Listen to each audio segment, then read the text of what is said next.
Christophe, merci beaucoup d'être venu. On va parler de ton livre. Ce sont d'autres gens, contre-anthropologie décoloniale du monde blanc. Moi, je voulais présenter juste en 30 secondes un peu cette idée donc, de contre-anthropologie qui fait le centre du livre, il me semble. Donc, en fait, ce qui m'a frappé, c'est que j'ai l'impression que c'est un concept qui est, comment dire, une notion qui peut à la fois s'entendre très simplement, un peu avec une sorte de sens commun, mais en même temps, c'est une notion qui devient très très dense et qui me semble avoir plusieurs niveaux, disons, de compréhension. Donc il y a le sens le plus simple de contre-anthropologie, c'est en gros les peuples colonisés qui se font une représentation critique des colons et qui développent une pratique à partir de cette représentation critique. Mais donc voilà, c'est...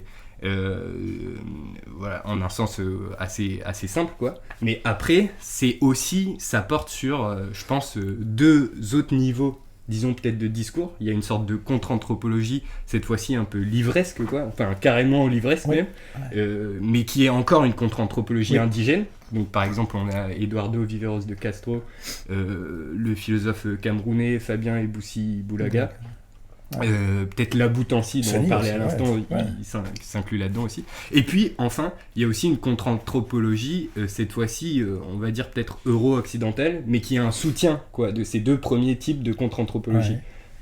Donc là par exemple moi il m'a semblé que Deleuze était un peu de ce côté-là, mais on va en discuter. Et peut-être finalement ce livre aussi finalement. Enfin, c'est une question en tout cas de où et moi je me disais en langage un peu militant simple décolonial, on pourrait dire c'est une sorte c'est une position de soutien blanc peut-être pour ces contre-anthropologies critiques, mais voilà, je sais pas, tu vas nous dire après.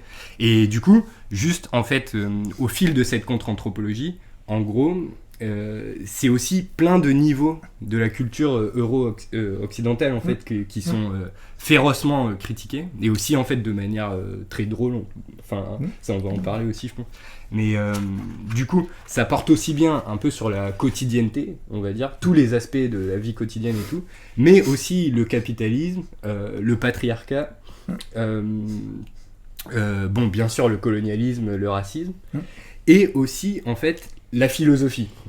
Et là où on pourrait se dire, bah, peut-être la philosophie est un peu innocente, quoi, inoffensive, et aussi la métaphysique. Alors, toi, tu dis plutôt que c'est profondément colonial, en fait. Et donc, ça prend quand même une grosse place dans l'ouvrage. Et voilà, il y a des charges vraiment féroces, quoi, contre, par exemple, Leibniz ou Descartes. Voilà. Bah écoute, je vais arrêter là, et puis... Merci beaucoup, et merci à vous. Et je crois que, une première question. Si vous voulez peut-être d'abord... non, sinon, oui, moi j'avais une petite question dans la lignée un petit peu de ce que tu as dit, ton intro qui était assez dense. Enfin, ma première question c'était donc à propos de cette contre-anthropologie. Dans le titre du livre, elle est au pluriel.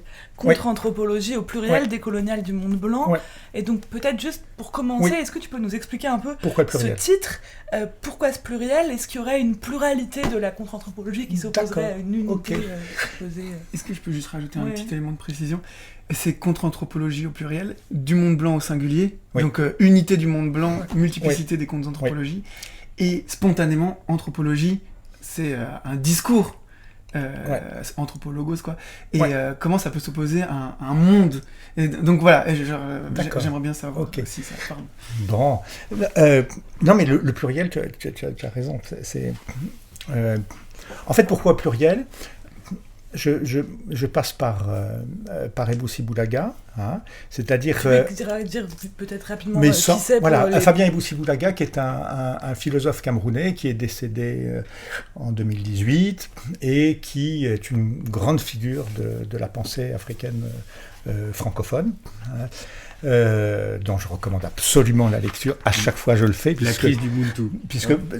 La crise du Muntu et Christianisme sans fétiche, et puis tout un ensemble de textes politiques aussi qui peuvent apparaître secondaires et qui sont en réalité de grands textes, comme le texte sur les conférences nationales, etc. Je vous préviens, je suis un peu désordonné. mais juste pour rebondir là-dessus, c'est-à-dire sur qu'est-ce que je fais moi avec le livre, notamment ça, c'est-à-dire faire lire aux gens ici des choses qu'ils ne lisent pas. Sony Laboutancy, c'est Norman qui m'a fait lire Sony. Norman Ajari, pardon. Donc voilà, et après plein de gens, etc. Donc faire lire Sony, faire lire Eboussi aussi, ça c'est très très important. Très régulièrement, les collègues me disent « Ah, mais qu'est-ce qu'il faut que je lise pour comprendre ce que tu fais, etc. » Je dis « Vous commencez par lire Eboussi. » Je reviens 6 mois après, ils n'ont pas lu. Voilà, donc il faut le... Et ensuite, la question du pluriel, ça, elle est tout à fait importante, effectivement. Parce que, dans le bouquin, il y a tout un ensemble... Alors, à la fois des théâtres contre-anthropologiques, parce que souvent ce sont des théâtres, des théâtres qui mettent en jeu une communauté, un collectif, une société, etc. Piliman, en Guyane, c'est un village entier, etc. Et puis pas seulement le village, et les communautés voisines, etc. Bon. Ce sont... Sony Laboutancy, là c'est un théâtre à Brazzaville, mais d'une troupe théâtrale, le Rocado Zulu, etc.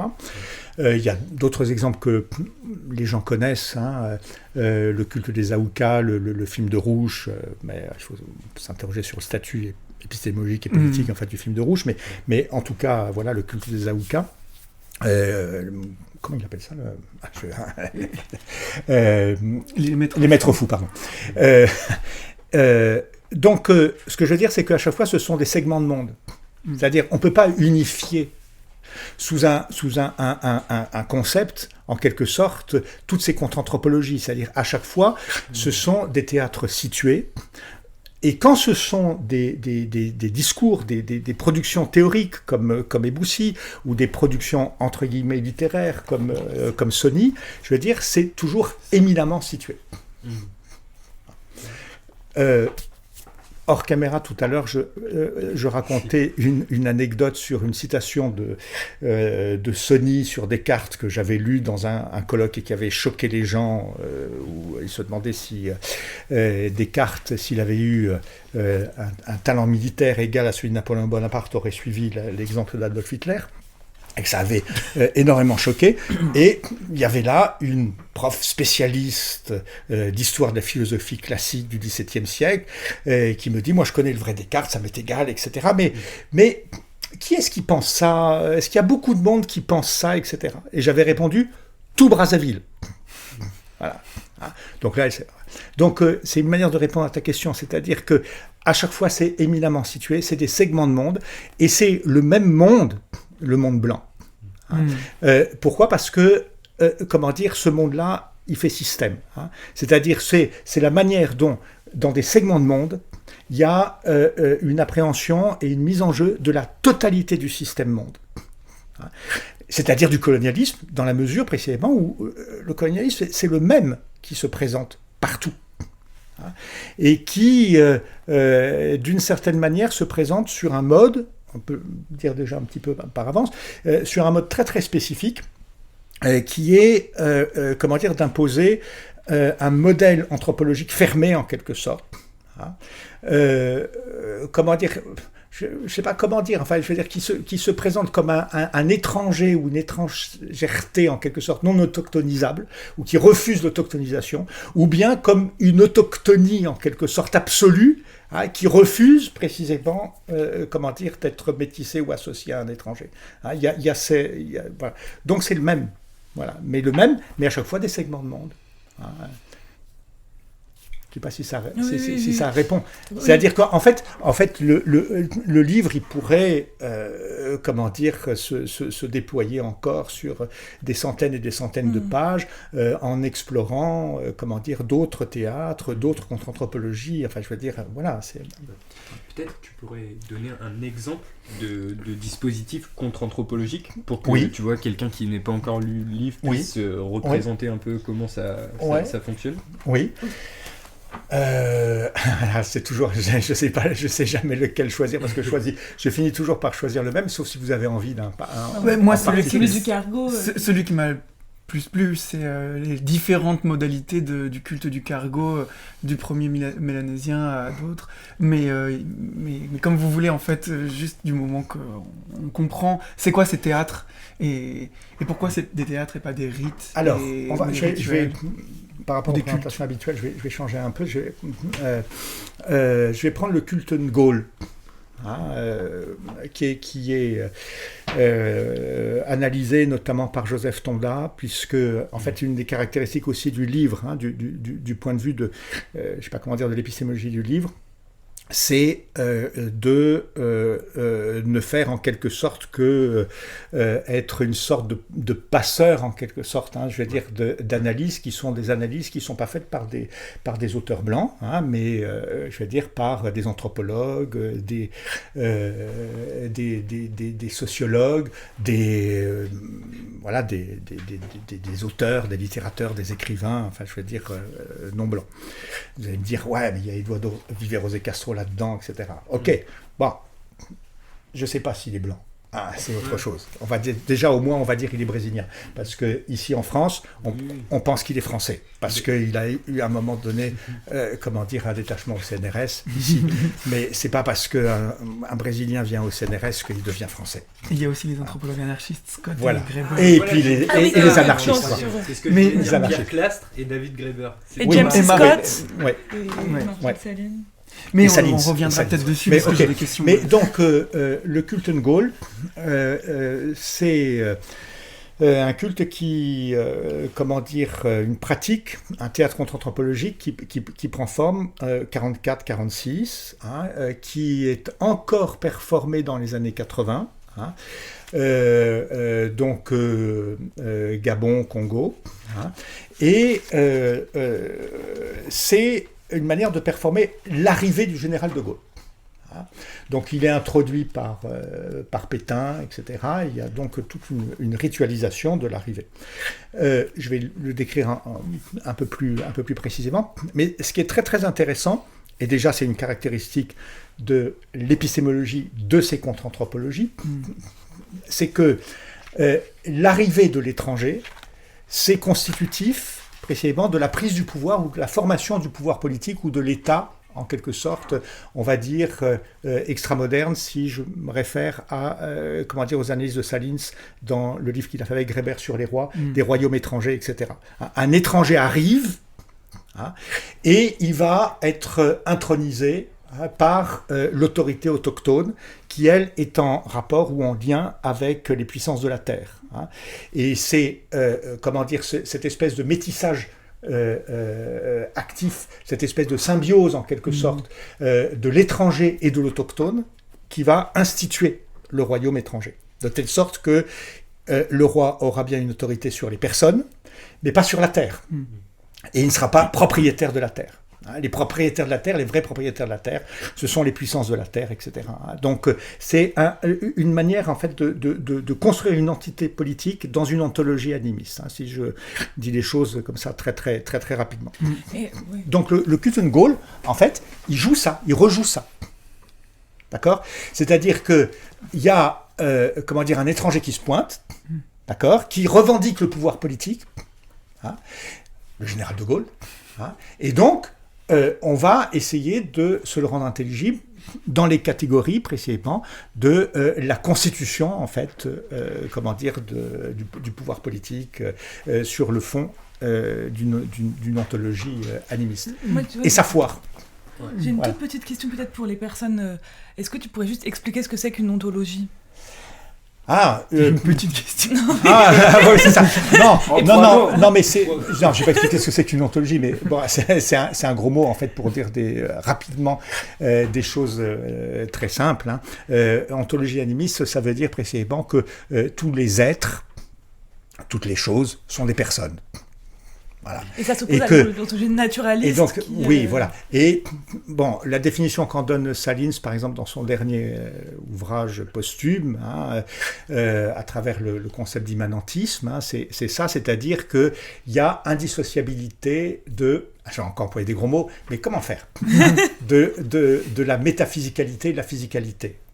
Hein. On ne peut pas dissocier une existence physique d'une existence métaphysique.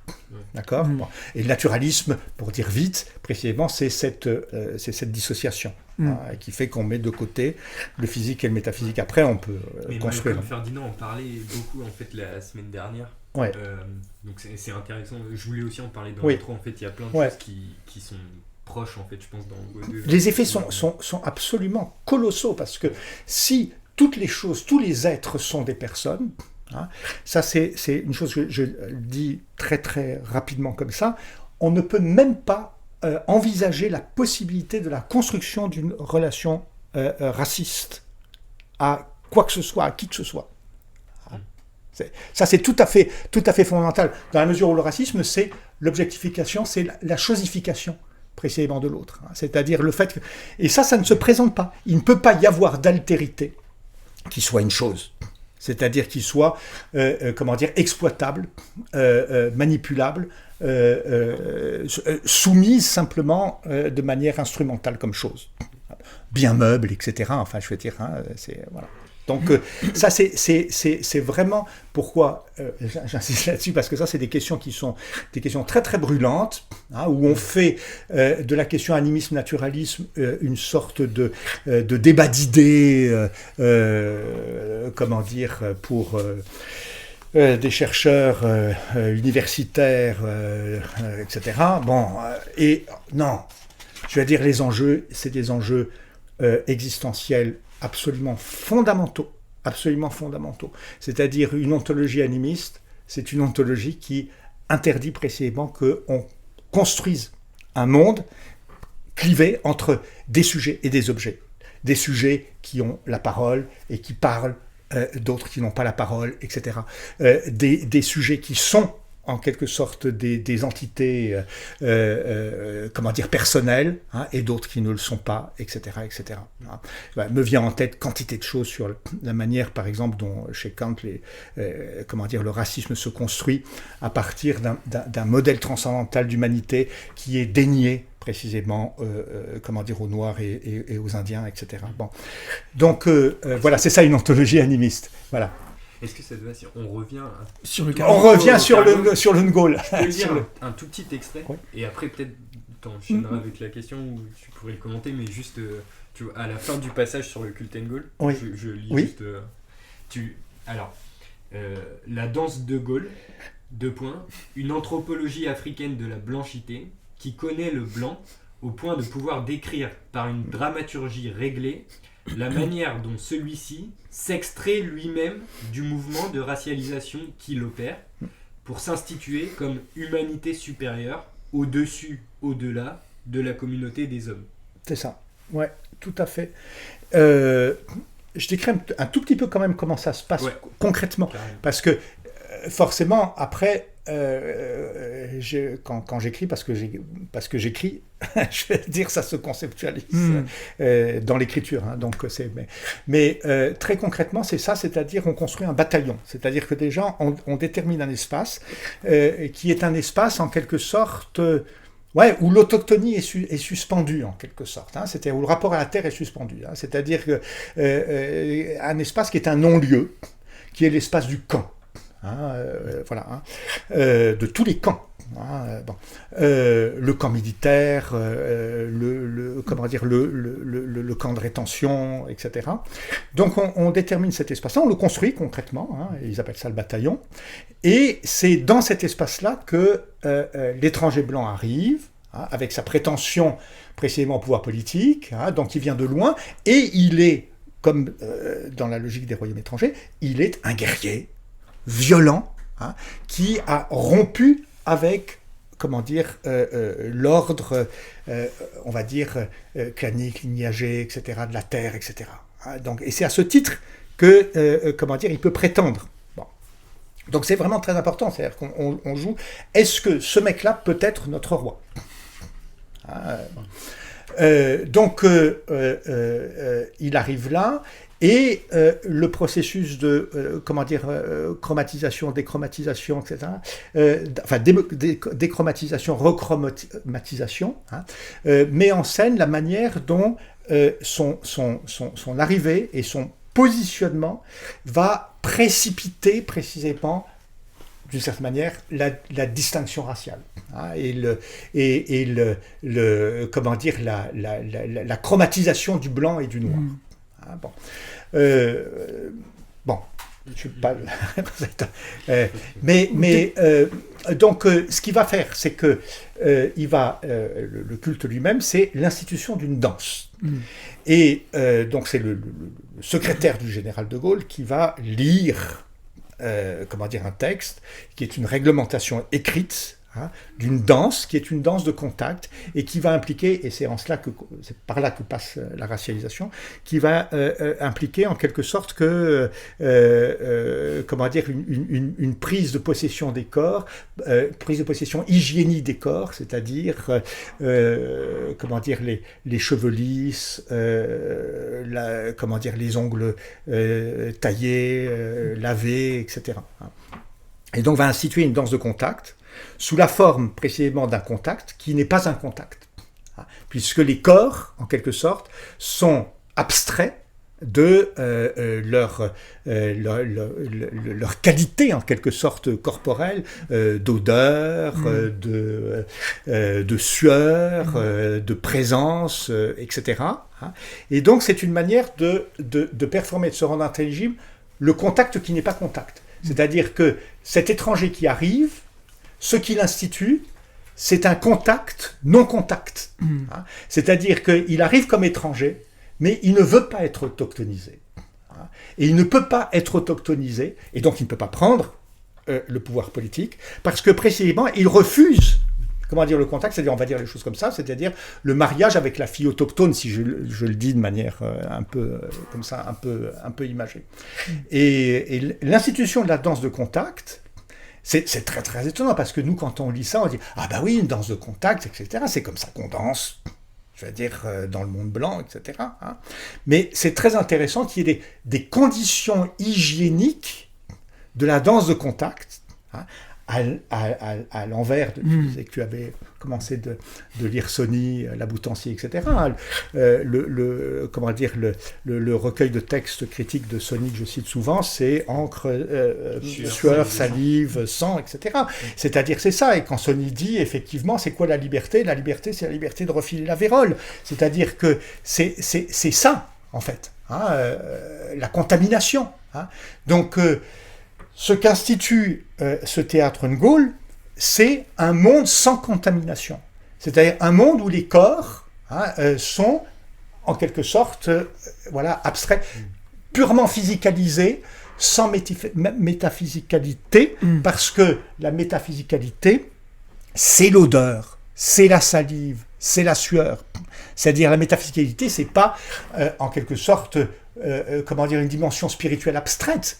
C'est ce qui se refile, j'allais le toucher comme ça, c'est ce qui se refile dans le contact effectif. C'est-à-dire là, je te touche, je prends et tu prends quelque chose. Hein, voilà. Hein, il y a quelque chose de... Alors, là, ça me ramène au Brésil, mais quelque chose d'anthropophagique, littéralement dans le contact. Et c'est ça qui définit le monde blanc. C'est-à-dire, c'est, ce monde qui est en expansion constante, qui va, entre guillemets, contacter, parce que c'est le terme qui est employé, les peuples non contactés, les peuples déjà contactés, machin, etc. Mais en fait, qui ne contacte pas, qui est sans contact, ou de sorte que le contact, c'est comme le contact, de ma tasse de café avec, mes lunettes, etc. C'est-à-dire que c'est le contact entre des choses, qui ne se communiquent, rien. Hein. Bon, pour ceux qui ont lu Mauss, c'est l'économie du don, etc. On comprend ce que ça veut dire. Hein, l'économie du don, c'est une économie, c'est l'économie de l'ontologie, animiste. Hein. Il y a des textes d'Eduardo Viveiros de Castro, le don et le donné, qui est un texte magnifique là-dessus, où il montre comment l'économie marchande, c'est précisément l'inverse. De ça. Quoi. Je sais pas si... Pour préciser un peu, en fait, ce que toi t'avances comme contre-anthropologie dans ces pratiques-là, ce qui est spécifiquement contre-anthropologie dans ces pratiques-là, peut-être il y a un autre exemple qui est beaucoup plus connus, que moi je connaissais de 10 ans, Jean Rouch, les Maîtres Fous, les Maîtres Fous, les Aouka, dont on avait parlé il n'y a pas longtemps. Là, ce qui est intéressant, c'est que quand on fait usage, tu mets aussi une critique de l'interprétation faite par Jean Rouch de cette cérémonie, de ce culte, de ce rite ou de ce théâtre. Et bon, si on récapitule, il y a un truc absolument hilarant, comique, délirant dans le rite des Maîtres Fous, c'est que c'est au Niger. Ça. Dans la périphérie d'Accra, dans le banlieue d'Accra, des groupes de gens colonisés viennent jouer l'institution coloniale, mais sur un mode complètement burlesque, complètement extatique. Il y en a un qui est la locomotive, il y en a un qui est la femme... Le conducteur de locomotive. Il y en a un même qui joue la locomotive, il me semble, ou peut-être je me trompe, mais bon, c'est pas grave. Ils jouent tous un personnage de l'institution coloniale, et Jean Rouch interprète ça comme un processus d'adaptation à la civilisation technicienne, à la civilisation coloniale, qui n'est pas compatible avec leur monde vécu, culturel, etc. Et du coup, il interprète ces jeux, ces scènes, ces rites comme une adaptation. Et toi, tu dis, non, c'est pas une adaptation.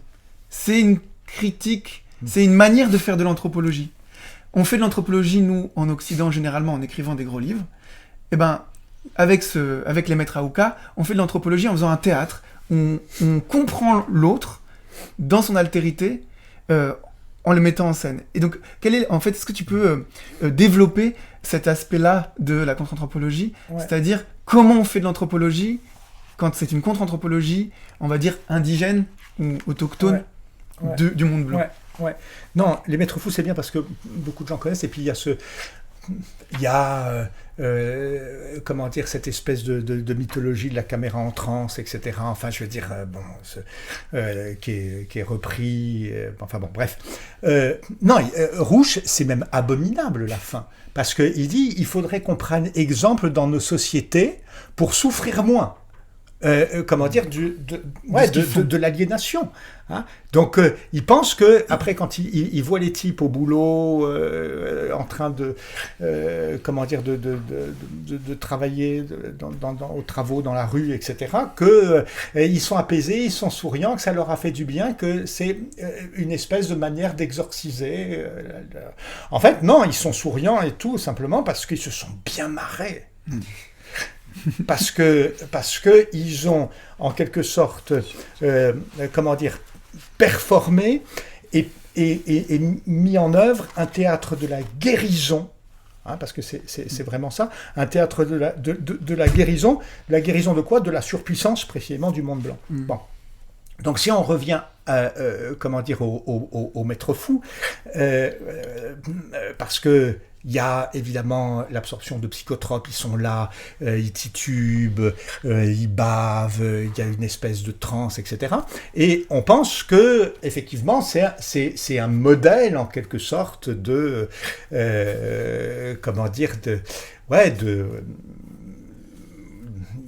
d'échappement en quelque sorte à l'aliénation par la transe, etc.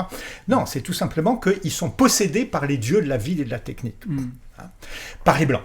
Et là, c'est une dimension de la contre-anthropologie qui est tout à fait intéressante et importante, qui revient plusieurs fois dans le livre. Ça marche avec Pilima, ça marche avec Kopenawa, etc. C'est qu'en réalité, ça foire.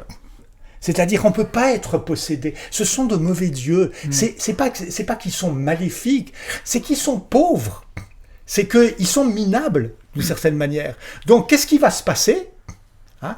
On n'est pas possédé, enfin, je veux dire, par des dieux puissants, par des dieux qui, comme les Chapiris, dans la possession, Yanomami, de la possession chamanique, etc., par des dieux qui vont fertiliser la terre, par des dieux qui vont, introduire à la profondeur, en quelque sorte, de la forêt cosmos, enfin je veux dire, etc., hein, du monde cosmique, hein, mais par des dieux faibles. Donc ça va donner quoi? Ça va donner des abrutis qui sont là en train de gesticuler dans tous les sens, en bavant, qui à un moment donné vont se réunir en un point pour essayer de décider ensemble de qu'est-ce qu'il faut faire.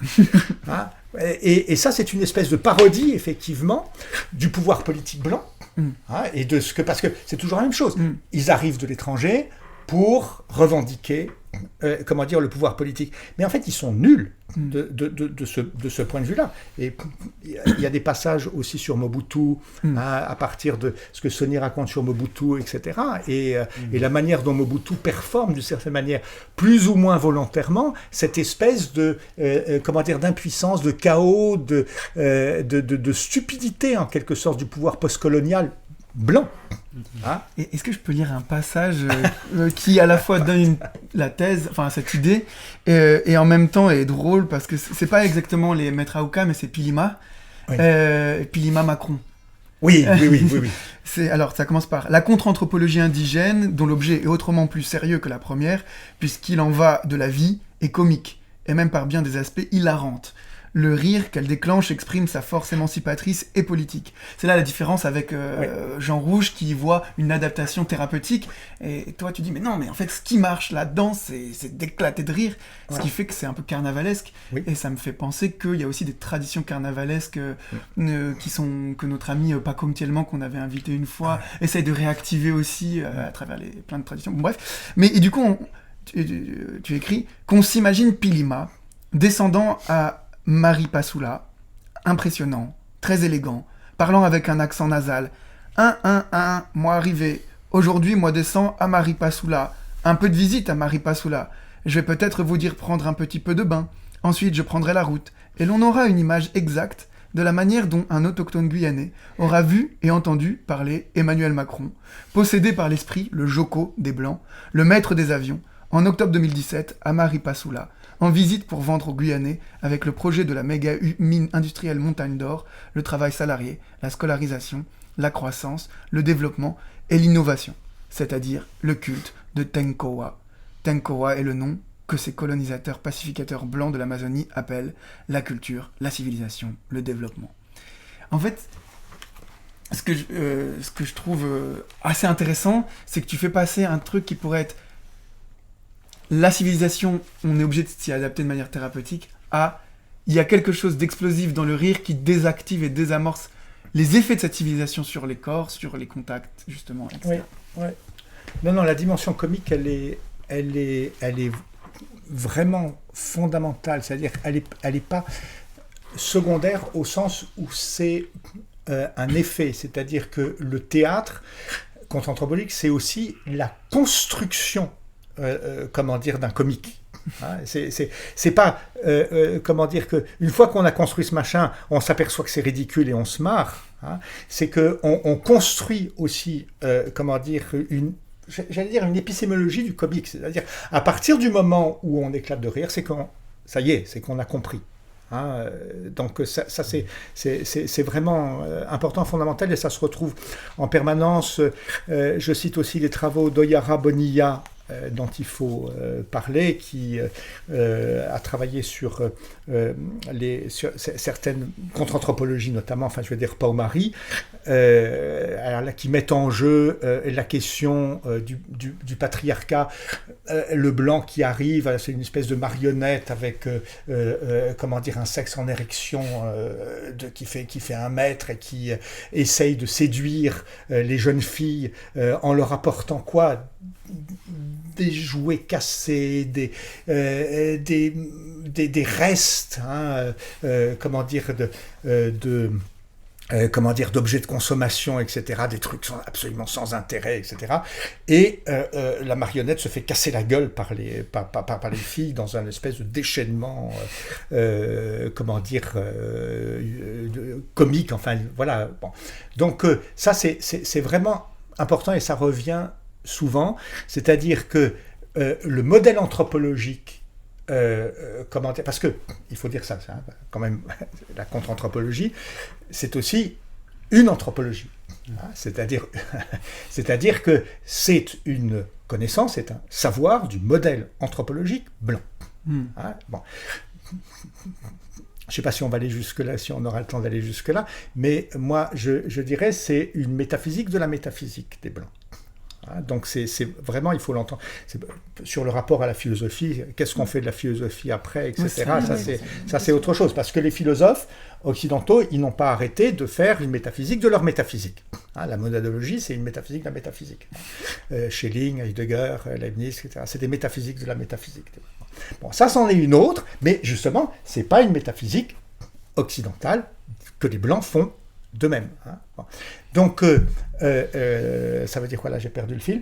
Oui, le modèle anthropologique, c'est-à-dire que très sérieusement, c'est pas simplement qu'on se fout de leur gueule, de l'apparence qu'ils ont parce qu'ils sont un peu ridicules, qu'ils savent pas prendre des décisions, qu'ils ont l'air cons comme Macron qui est là. Sur le net, vous trouverez, il y a une photo de Macron plus récente où il est pour défendre la cause de la forêt amazonienne, où il est entouré, il y a Krenak qui est là, il y a Kopenawa, il y a plein de gens, etc. Et il fait une espèce de selfie avec sa gueule comme ça en avant. Et on voit en arrière-fond, vous regarderez la gueule de Kopenawa, il est navré, mais il a une tête affligée. Mais qu'est-ce que je fous avec ce con? Enfin, c'est très très très impressionnant. Donc c'est pas, comment dire, c'est pas simplement une attitude comme ça extérieure et le fait d'être risible. C'est que ce modèle anthropologique, il est comique. Voilà. Et d'une certaine manière, il faut le mettre en tension de manière très très forte, très violente, avec ce qu'il y a de dangereux, de sérieusement dangereux chez ces gens-là. Et c'est couplé au comique. J'ai une question exactement sur ça. Ouais. Enfin, c'est-à-dire que, par exemple, d'un côté, il y a un passage où tu écris, par rapport justement à ce caractère risible, la létalité de l'homme blanc tient plus à la détention d'une arme, d'un pseudopode mortel, qu'à la puissance prédatoire de son point de vue.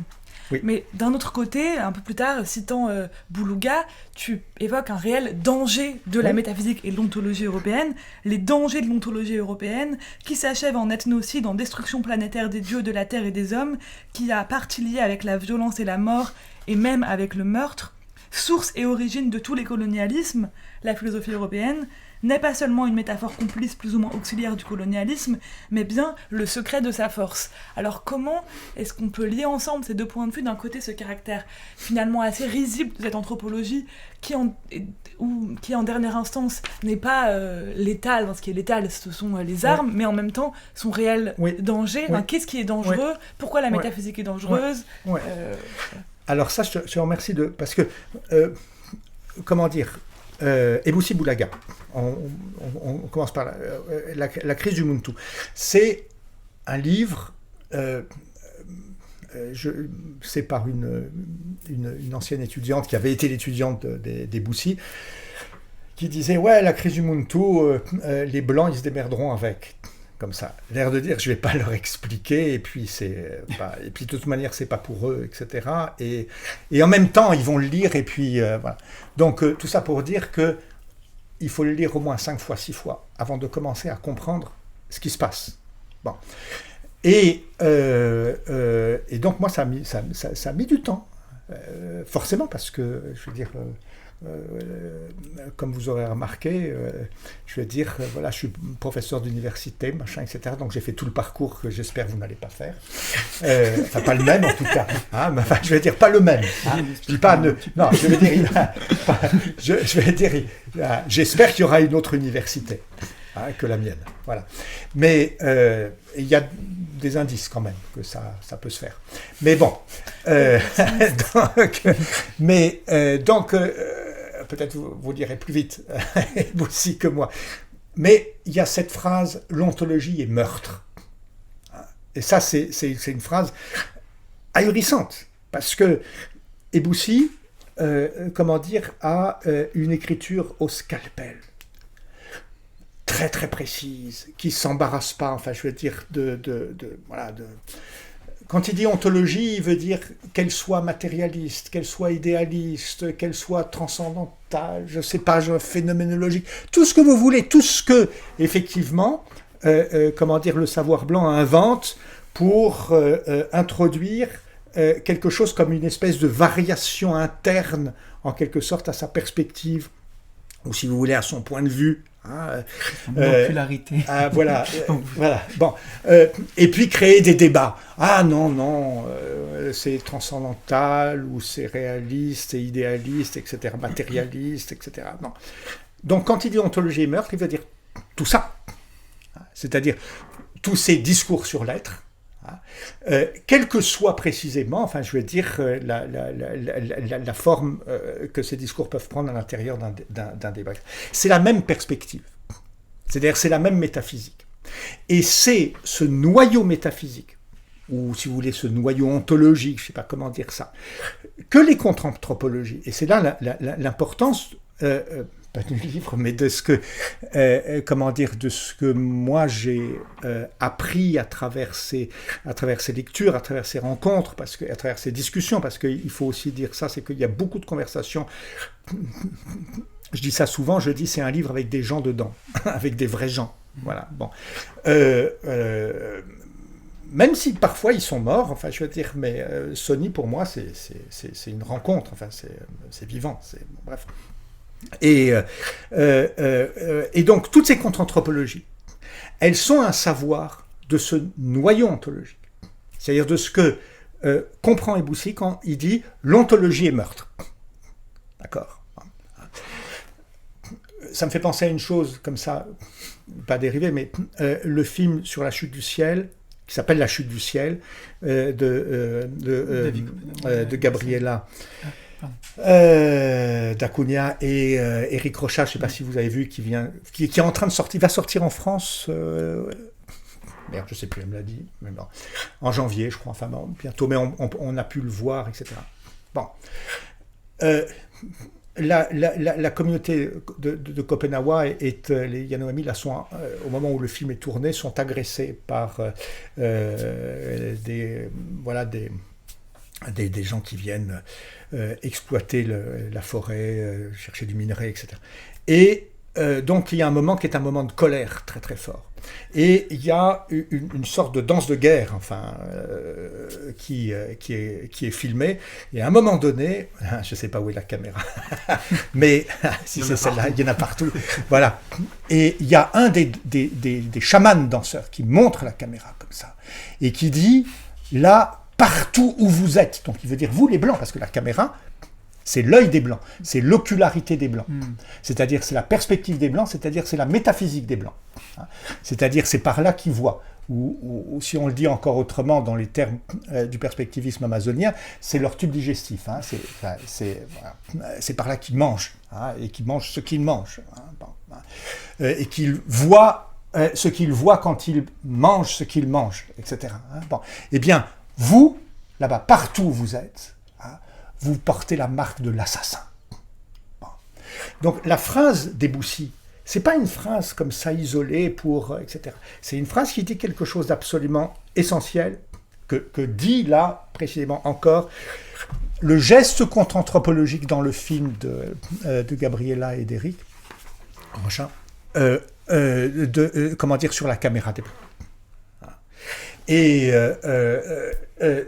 donc c'est ça, c'est-à-dire l'ocularité, la perspectivité, la métaphysique, l'ontologie, c'est-à-dire ce qu'il détermine comme être, précisément, et meurtre, porte la marque de l'assassin, etc.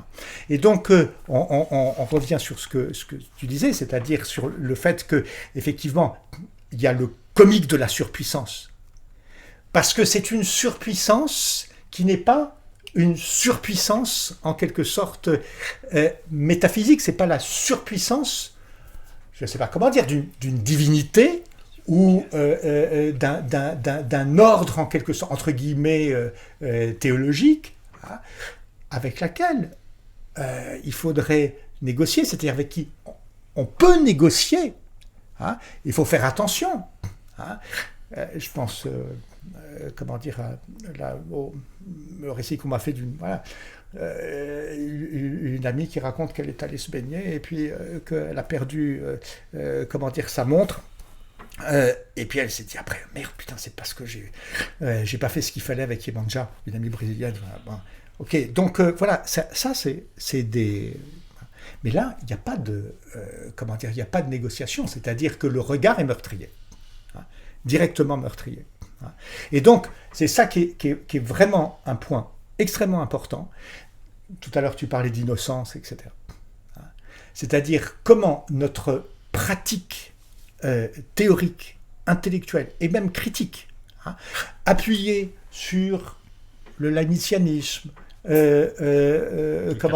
sur le cartésianisme, sur le kantisme, sur l'hégélianisme, sur tout ce que vous voulez, les ismes que vous voulez, par lesquels vous allez complexifier, dialectiser l'idéalisme, le réalisme, le matérialisme, etc.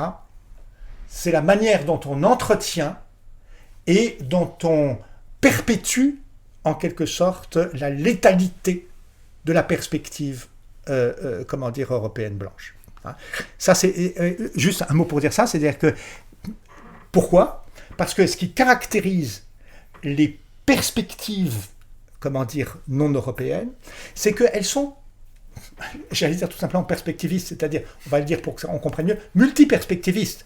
C'est-à-dire que ce qu'elles voient, c'est toujours la possibilité d'autres perspectives, c'est-à-dire un potentiel de perspectives, une multiplicité de perspectives, et donc de mondes. Et donc, même s'il y a un rapport qui est un rapport de prédation ou de violence, etc., ce qui est prédé, entre guillemets, je ne sais pas comment dire les choses, ce qui est prédé, c'est une perspective qui conserve sa dangerosité, mais qui en même temps constitue en quelque sorte, un accroissement, de perspectivité. Si je résume avec des mots plus connus, non, mais parce que d'une certaine façon, tu le dis pas comme ça, mais d'une certaine manière, le monde blanc, il est nihiliste. Et tu écris, page 31, le désarroi d'hommes installés dans le vide, des moins que rien qui étendent leur propre néant outre-mer. Tu parles d'un vide métaphysique, donc, par exemple. Donc, ou alors, s'ils ont une métaphysique ou une ontologie, ce qui fait qu'en fait, c'est les armes qui sont vraiment l'enjeu de la conflictualité et du danger, c'est parce que cette métaphysique, cette ontologie, au fond, c'est un vide. Et du coup, moi, la question que je voulais juste poser à partir de ça, c'est est-ce que tu hiérarchises la question de dire, l'ontologie, elle est omnicide, elle détruit tout, elle est cosmocide, elle est génocide, elle est ethnocide, parce que ça, c'est des termes qui reviennent beaucoup dans le texte. Et en même temps, c'est aussi, c'est la conquête militaire pratique, coloniale, impériale, de gens sans foi ni loi qui partent avec des armes et des mousquets et qui tirent sur d'autres gens. Et donc, du coup, ma question qui prolonge celle de Zoé, qui est celle de l'articulation. C'est qu'est-ce qui est antérieur à quoi ? Dussel, on n'a pas interviewé Dussel, mais Adama, il a interviewé le traducteur de Dussel, Emmanuel Levin. Il dit l'ego cogito est postérieur à l'ego conquero. C'est-à-dire, le « je conquiert » est antérieur au « je pense ». Donc, d'une certaine manière, ce qui est premier, c'est l'acte de conquête matérialiste, brutal, et ce qui est second, c'est la pensée et l'ontologie.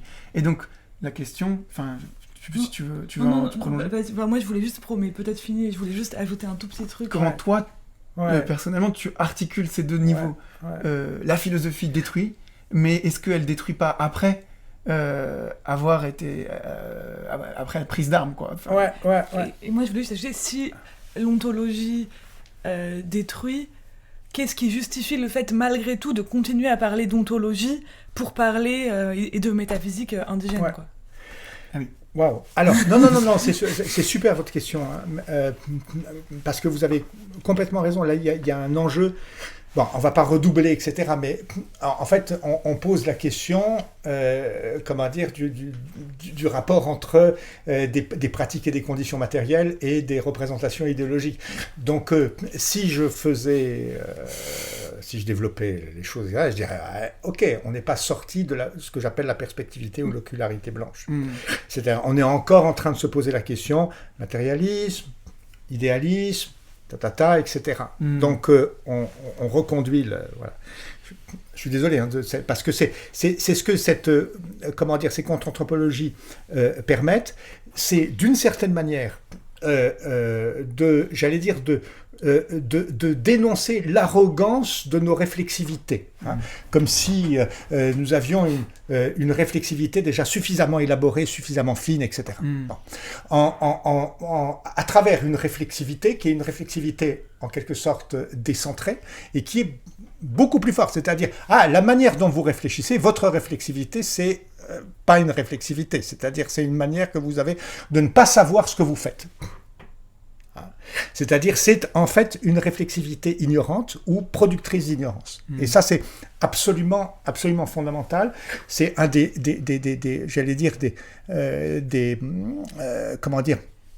conclusions récurrentes, enfin, de ces contre-anthropologies. Ces gens-là, qui arrivent pour nous dominer, avec une prétention à nous dominer, et puis des armes, enfin, je veux dire, etc. C'est des gens qui sont inintelligents. C'est-à-dire, c'est des gens qui ne réfléchissent pas. C'est des gens qui... C'est ce que disent d'habitude les anthropologues des Oui, voilà, il y a une espèce... Mais c'est une inversion, c'est pas une simple inversion, c'est pas une simple inversion. Mais il y a cette dimension cognitive, en fait, de brouillage cognitif. J'aime bien le terme de Tonda qui définit, l'espace de la violence coloniale et la colonialité comme espace, comme seuil d'éblouissement. Donc, ça veut dire que là, personne ne voit rien, d'une certaine manière. Eh bien, ces contre-anthropologies, ce sont des efforts, en quelque sorte, pour... éclaircir l'éblouissement, c'est-à-dire pour diminuer en quelque sorte l'éblouissement, introduire une réflexivité, une connaissance précisément. Alors que ce qui est caractéristique précisément de la violence et la perspectivité, mais je vais répondre à votre question, c'est précisément qu'elle reste éblouie, en quelque sorte. Bon. Ce qu'on disait tout à l'heure sur elle va produire de l'important, du nouveau, de la théorie inouïe, etc. Bon, c'est-à-dire elle continue de s'éblouir et de produire de l'éblouissement. Enfin, bon, bref. Donc, je dirais pas d'abord la conquête et après l'idéologie de la conquête, si c'est ça. Si on pense, et c'est l'intérêt précisément, de penser dans les termes du perspectivisme. Alors, en l'occurrence amazonien, si on veut, mais bon, bref, c'est une seule et même chose. C'est-à-dire que, si je force un peu le trait, c'est-à-dire ce sont des gens qui voient avec les armes. Et donc, quand il dit l'ontologie et meurtre, ça ne veut pas dire elle a pour conséquence le meurtre, c'est-à-dire parce que les gens ont ces représentations qui vont tuer, ou bien ils ont commencé de tuer et ils vont ensuite, parce qu'ils ont commencé de tuer, se construire une idéologie de leur meurtre, une représentation de leur meurtre, etc. C'est qu'il y a la construction d'une métaphysique qui est une métaphysique précisément létale. Et ça, c'est vraiment important. Bon, je ne sais pas jusqu'où on peut aller, mais ça veut dire qu'il faut faire aussi l'histoire de cette métaphysique, et on peut faire l'histoire de cette métaphysique. En fait, moi, j'aime bien De Certeau, aussi, parce que il fait cette histoire-là en montrant précisément comment la chrétienté européenne s'institue et s'installe dans un deuil impossible. Et ce deuil impossible, c'est une des matrices précisément de l'impossibilité du contact ou d'un vrai contact. Et peut-être on va en venir à parler de la religion, mais avant... Je ne sais pas si j'ai répondu à la question. Oui, de toute façon, on va poursuivre. Ouais. Mais je voulais peut-être en venir à parler un petit peu, au moins un moment, du patriarcat, en fait. Parce que je trouve que... un des propres du livre, c'est d'arriver à articuler la critique du colonialisme et celle du patriarcat d'une manière j'ai trouvé assez original, quoi.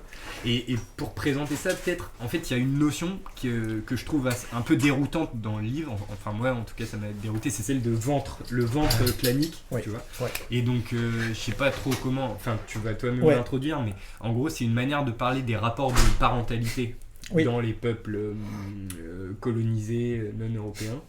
Et en fait, ça induit un rapport à, à l'autre, à la terre, à l'ancestralité, qui forme en fait le contraire, enfin l'autre de la culture blanche en fait, quoi.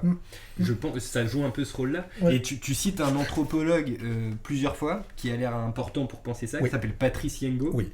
Et lui, il parle aussi de vivantité pour parler de ce ventre clanique du lignage. Et donc, en fait, et du coup, l'autre de ça, donc le rapport occidental à tout ça, c'est, tu dis, le fantasme patriarcal constitutif du capitalisme d'un lignage sans femme. Tout à fait. Et voilà. Par autobouturage du masculin. Alors, d'abord, dire un mot sur Patrice Yengo, parce que Patrice, ça marche avec Sony aussi. Quand je dis il y a des gens dedans, c'est-à-dire que il y a Patrice et des conversations avec Patrice et le livre de Patrice, etc. Mais Patrice est aussi, un ami de Sony. C'était un ami de Sony, donc je dis ça toujours parce que c'est très important. Patrice a discuté des nuits entières avec Sony. À la bière, hein. Donc après la discussion avec lui est toujours magnifique et c'est quelqu'un qui n'est pas très lu mais qui est vraiment un penseur important, et son livre c'est Les mutations sorcières dans le bassin du Congo, hein. Sur cette histoire de patriarcat, je dis juste simplement ça, c'est-à-dire que il y a deux ventres, hein. Il y a le ventre en quelque sorte organique, hein. Et puis il y a le ventre clanique, c'est-à-dire qui est lieu de, on va dire la substance sorcellaire, etc. Mais enfin, de la force en fait, hein, et ce qui est caractéristique ce que montre Patrice, et là aussi c'est un de ses savoirs contre-anthropologiques absolument majeurs, hein, c'est que il n'y a pas, un matriarcat, il y a un dispositif qui joue entre patriarcat et le matrilinéaire, d'accord, qui est un dispositif qui, là aussi, d'une certaine manière, prévient et anticipe, ou, alors si on veut le dire en des termes classeriens, si on veut conjure, hein, la formation du patriarcat, capitaliste, colonial, etc. Bon. Je ne suis pas sûr que ça fonctionne vraiment sur le mode de la conjuration, etc. Moi, je suis plus sur l'idée que, on a des manières d'humaniser, des manières de, comme dit Sony, de faire son métier d'homme, hein, qui ont été éprouvées et construites pendant des millénaires à partir de circulation entre des sociétés qui font que, quand même, on sait mieux faire. C'est de manière beaucoup plus intelligente, hein. Et toujours l'étranger blanc qui arrive et qui lui, détruit, piétine. Ah, c'est ce que disait Césaire, hein. C'est-à-dire c'est de l'ordre de l'éléphant dans un magasin de porcelaine, quoi. Il arrive et il pète tout, quoi. Enfin, de manière, par ce manque de réflexivité, d'intelligence, etc. Enfin, je veux dire, bref. Et donc ce rapport, c'est le suivant, c'est-à-dire c'est la construction d'un double patriarcat. Il y a un patriarcat, mais il est dédoublé, c'est-à-dire c'est l'oncle maternel qui, lui, est dépositaire, en quelque sorte, par sa sœur, hein, de la force, Kundu, c'est-à-dire, je dis au passage que cette force-là, c'est par exemple cette force que va convoquer Oumniobé, dans les rêves d'Oumniobé, hein, le révolutionnaire camerounais, etc., hein, et qui fonde son action, qui fonde la confiance même que les autres ont en lui comme leader, etc. donc c'est une source qui n'est pas une source, comment dire, idéologico-magique, etc. C'est la source efficiente, précisément, hein, de son action politique, de sa résistance, etc. Hein. Bon. On pourrait montrer, Hans Aldoi dit la même chose aussi sur cette source de sa propre rébellion, etc. Bon, bref, voilà. Bon, donc ça, ok.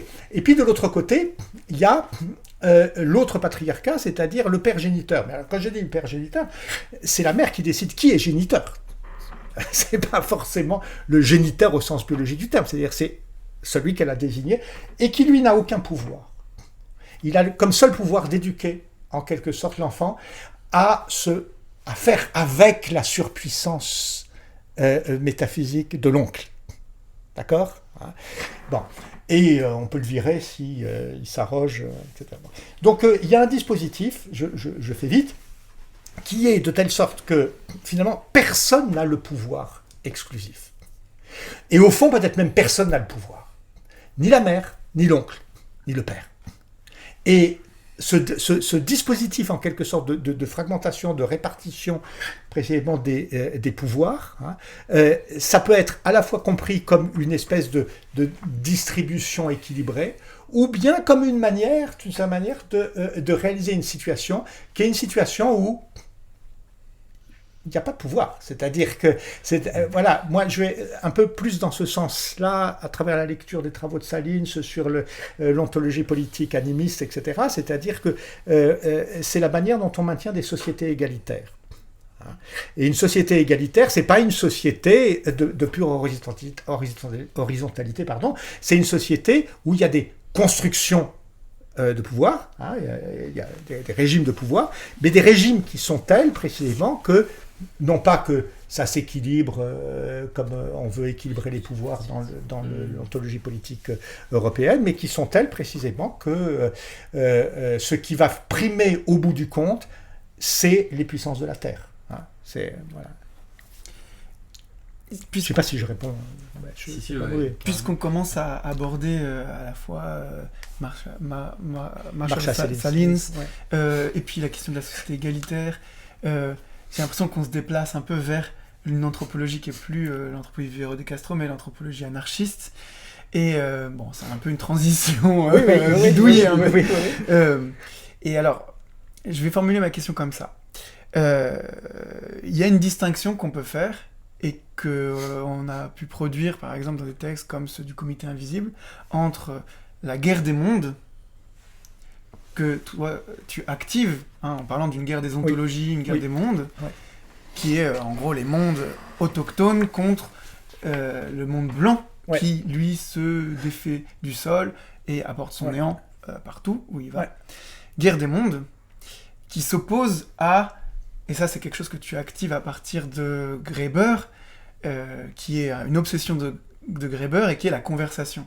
C'est que pour Graeber, que ce soit l'alliance politique ou la théorie, sur une modalité anarchiste, c'est en fait tout vient de conversations longues et répétées dans les bars, dans les bistrots, mais ailleurs aussi, dans la rue.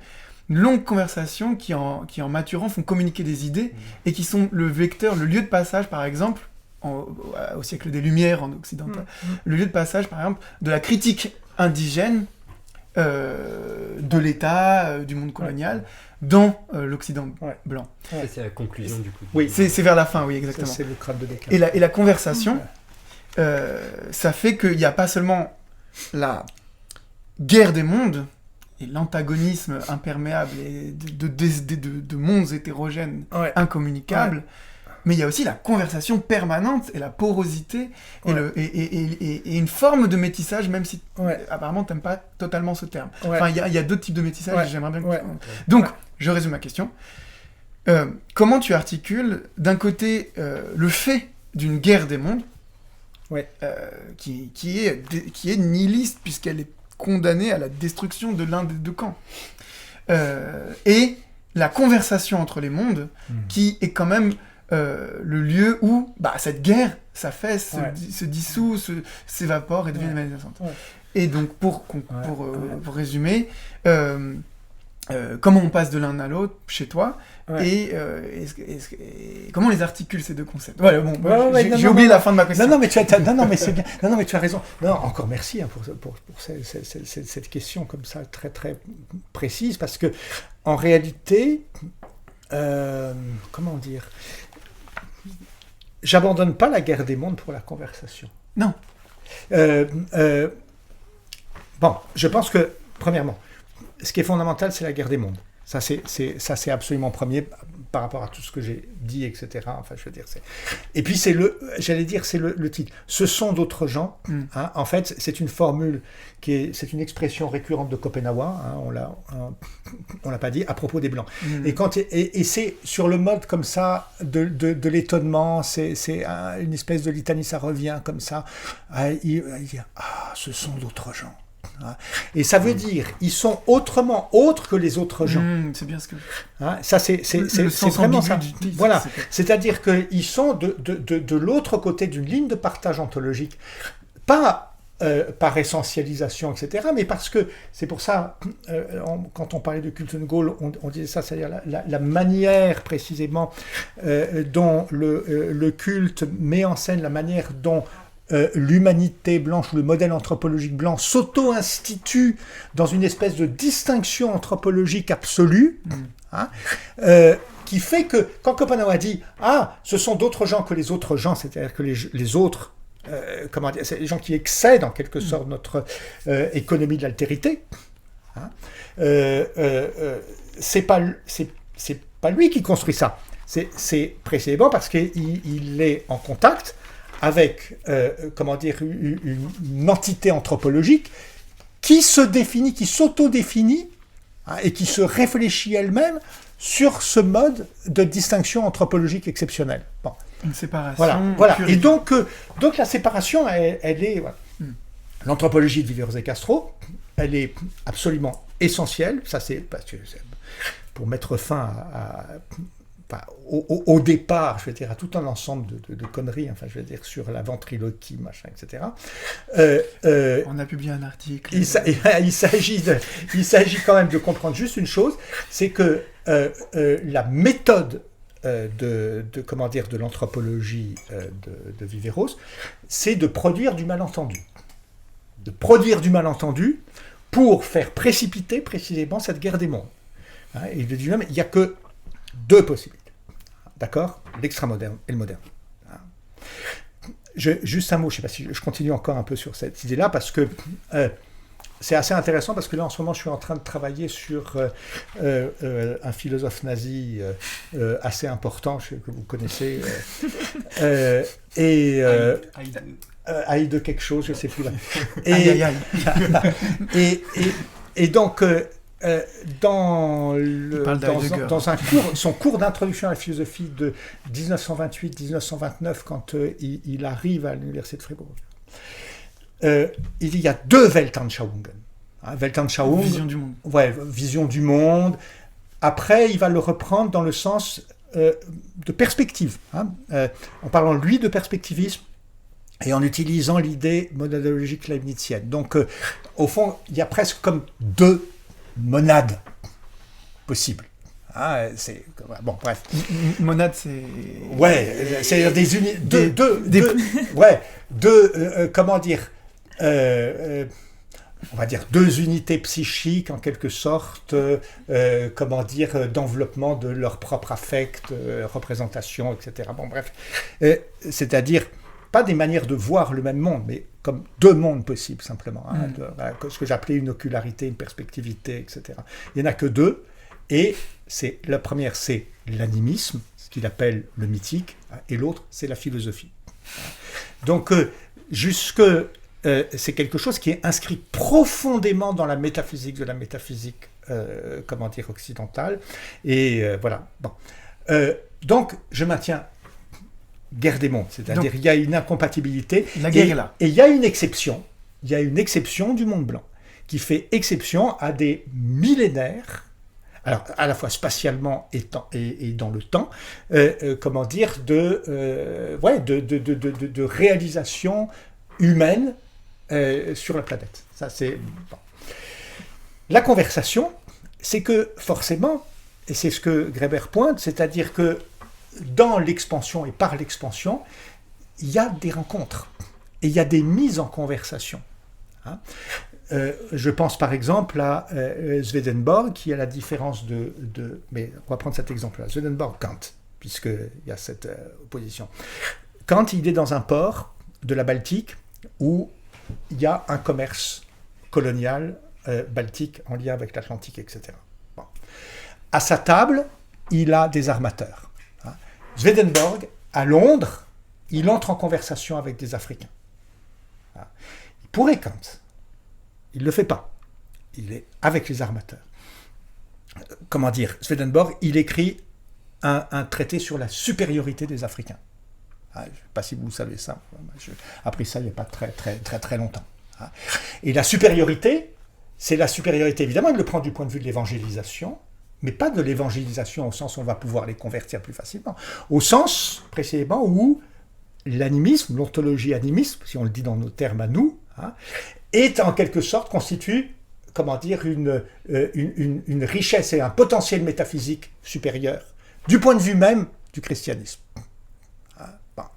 Bon, on ne va pas rentrer dans le détail et analyser ce machin-là. Mais voilà, le bistrot, le lieu, c'est-à-dire la table, etc., et la différence. Donc, il y a des lieux de conversation, des foyers de conversation comme ça partout. Mais dans ces foyers de conversation, il y a des gens comme Swedenborg qui entrent en conversation, c'est-à-dire qui se laissent affecter et qui, effectivement, comment dire, j'allais dire, renoue, on parlait de relationnalité faible ou forte, etc. Comment dire, relationalise. Arturo Escobar. Relationalise, ça fait bizarre. Relationne. Ouais, c'est ça. Relationne, oui, c'est ça. Ouais. C'est d'Arturo Escobar. Oui, d'Arturo Escobar. Voilà. Donc, voilà, où il y a des choses qui se font. Et puis, dans d'autres lieux de conversation où il n'y a pas autre chose, de toute manière, que l'altérité, que la manière dont...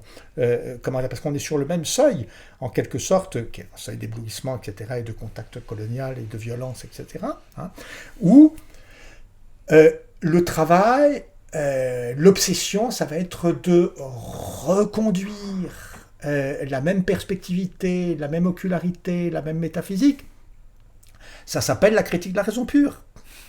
La critique de la raison pure, c'est pas un mec qui, d'un seul coup, se dit « Ah, je vais trouver les structures, universelles de la connaissance, etc. » C'est un type qui est pris dans une conversation où il sent que, putain, il y a des mecs comme Swedenborg, etc., qui sont en train de raconter des histoires d'esprit, qui sont en train de déployer, en quelque sorte, des ontologies ou des potentiels ontologiques, aussi bien par le contact colonial, parce qu'il se joue dans les transmissions, les circulations, etc.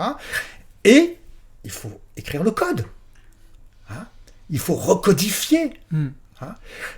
Et après, vous avez toute la machinerie épistémique qui se met en route, c'est-à-dire le commentaire du commentaire, etc. Je me souviens plus de son prénom, mais Beck, il s'appelle, c'est ça. Un contemporain de Kant, qui, contemporain de la critique de la raison pure, quoi, qui a écrit, je ne sais pas, 10 volumes, j'exagère un peu, 10 volumes, 15 volumes de commentaires de la critique de la raison pure tout de suite. Et voilà, et après, toute la machine est lancée, et et les étudiants de philo, ils arrivent en licence, t'as pas lu la critique de la raison pure, tu peux pas faire des études de philo. Justement, par rapport à cette question des étudiants en philo et plus généralement de l'université et des lieux possibles de conversation entre les mondes, par exemple, à propos de cette idée de guerre des mondes et de guerre ontologique, t'écris « La guerre est depuis longtemps déclarée, elle est un acte de cette guerre ontologique, véritable guerre des mondes ou guerre des réalités, etc. » Une guerre ontologique qui n'a rien à voir avec le conflit affecté des ontologues universitaires, une guerre réelle qui dérobe des vies, viole, assassine, humilie les corps, et toute la fin du livre est en grande partie consacrée à une critique très acerbe de l'université et de la philosophie, au point que Il y a plusieurs questions déjà. D'une part, parce que d'un côté tu te dis, voilà, comme je l'ai cité, la métaphysique occidentale comme source et origine de tous les colonialismes, etc. Mais on a l'impression que tu dissocies pas la philosophie de sa forme universitaire. Et donc, est-ce que tu fais une différence entre la philosophie et l'université ? Si oui, laquelle ? Et sinon, pourquoi ? Alors, là encore, c'est la lecture de la crise du Muntu, des Boussi. Parce que la philosophie, elle se présente, on va dire au Cameroun, pour situer les choses, de deux manières. C'est-à-dire, elle se présente d'abord sous la forme de l'ethnophilosophie, c'est-à-dire de la substantialisation, en quelque sorte, de l'essentialisation de l'Afrique et de la pensée africaine, sous l'idée qu'il y aurait une philosophie africaine, voilà, qui est construite par, par homogénéisation de fragments de savoir ethnographique, etc. Bon. Et c'est un terme qui vient de Paulin Ontonji, voilà. Le philosophe béninois. Oui. Et c'est Temples, c'est bon. Et alors après, c'est compliqué parce que chez Temples, il y a aussi un rapport empathique. Ouais. C'est-à-dire que le pauvre Temple, il se fait virer des deux côtés. Belge, ouais, voilà, il se fait virer des deux côtés. Mais Eboussi reprend ça sur la question de l'empathie de Temple, c'est parce que il est d'abord, il se fait connaître en fait, Eboussi, son acte c'est vraiment ça, c'est la rupture avec l'ethnophilosophie, la critique de l'ethnophilosophie. Parce qu'en fait, c'est un débat fondateur pour la philosophie africaine. En fait. Voilà, tout à fait. Mais voilà. Et la seconde manière, c'est la philosophie dans l'école. Voilà. Et si la première est empathique, alors, empathique, ça veut dire quoi ? Ça veut dire qu'en fait, elle construit une espèce de représentation positive, on va dire de l'africanité à partir d'attentes ou de projections, en quelque sorte, de ce que serait une philosophie européenne sympa. Hein, c'est-à-dire vitaliste, machin, etc. Ce qui fait que moi j'ai toujours ça aussi en vue, c'est-à-dire même chose, quand on fait le truc mécanisme, vitalisme, machin, ah oui, il y a une alternative vitaliste, au mécanisme, et ça c'est ce qui ouvre une brèche dans, etc. Ouais, ok. On va dire c'est ce qui bon là je suis un peu fatigué donc je vais un peu vite mais on va dire c'est une manière de dessiner une brèche sur le mur quoi. Enfin mais bon bref mais là si on lit Eboussi je suis désolé parce que c'est vraiment il faut lire Eboussi littéralement, il le dit. Il y a des pages où il dit ouais c'est ça le devenir et pas l'être, le nomadisme et pas la sédentarité, machin, etc. Et il en fait une espèce d'antinomie en fait constitutive de la violence philosophique européenne. Et donc aussi de la violence...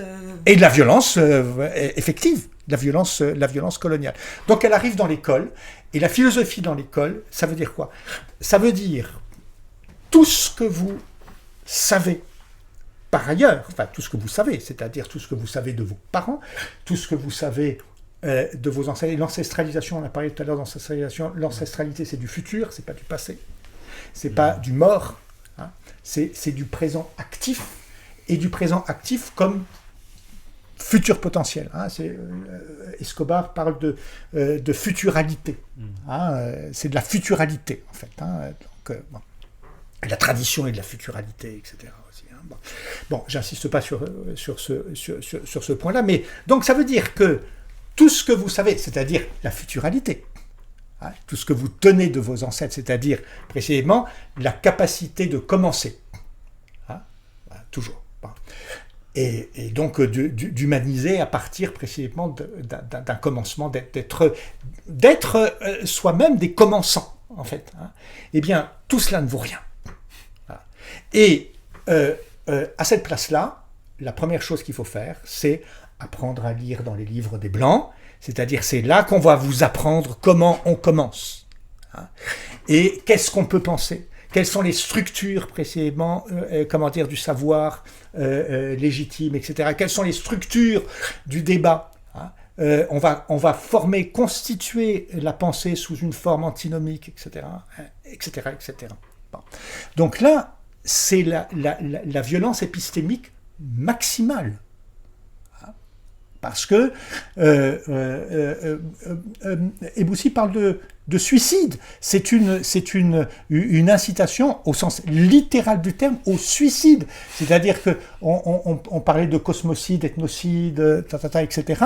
Mais là derrière, plus fondamentalement encore, il y a ce suicide, c'est-à-dire, voilà, tu n'es rien, tu ne sais rien. Voilà. Et donc, pour répondre à la question, on va dire à la fois méthodologiquement et épistémologiquement et politiquement, je ne dissocie pas. Je ne dissocie pas dans la mesure où la philosophie dans l'école, c'est la philosophie universitaire, c'est pas seulement ce qu'on nous apprend, c'est ce qu'on nous fait pratiquer, c'est ce qu'on pratique. Et ce qu'on pratique, on peut dire, oui, on le pratique ici, mais